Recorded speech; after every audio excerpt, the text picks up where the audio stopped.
სახელმწიფო პროგრამის ფარგლებში საჯარო სკოლების სოციალურად დაუცველ მოსწავლეებს სახელმწიფო უფასოდ გადაეცემათ. სასწავლო წლის დაწყებამდე წიგნებს უსასყიდლოდ ქალაქში სულ 8800-მდე მოსწავლე მიიღებს. სახელმწიფო გადაეცემათ პირველიდან მე-6 კლასის ჩათვლით ყველა იმ მოსწავლეს, ვისი სარეიტინგო ქულა 70000 შეადგენს. ასევე მე-7 კლასიდან მე-12 კლასის ჩათვლით ყველა იმ მოსწავლეს, რომელთა სარეიტინგო ქულა 57000-ია.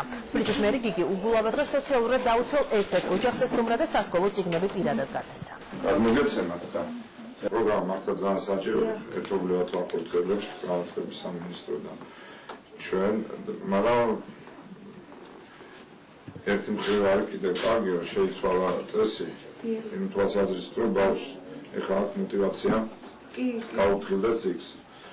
იმიტომ რომ თვალ შემდეგ წელსაც შეიძლება მისი გამოყენება გადააკრავენ, გაუთხილდებიან აუცილებლად თუ შემდგომში თანატოლებმა იხმარონ და თბილისში დაახლოებით ალბათ 10-15,000 მოწაფე მიიღებს მთელ საქართველოს მასშტაბში. ეს ხელა საჩუქარია და იქ ხელა სტიმულია ბავშვებისთვის. ხო არ არსებობს, რომ კარგად ავისწავლონ და ეს თხი არ დაამახსოვრდეთ მთელი ცხოვრება.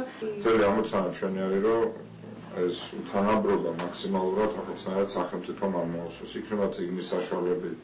ხელოვნების სკოლაში. ქირი ცხოვრობთ ქალაქის მერის დახმარებით, უშუალო დახმარებით, პირადი ფონდიდან გვიხდიან ქირას და თუ რამე პრობლემა იქნება, ყველანაირად გვიდგებიან გვერდით, აბსოლუტურად ყველანაირად. მე ის თავის დაჩაგვრა ჩემი შვილები არ გრძნობენ იმ ხელა თანდგომაა, რომ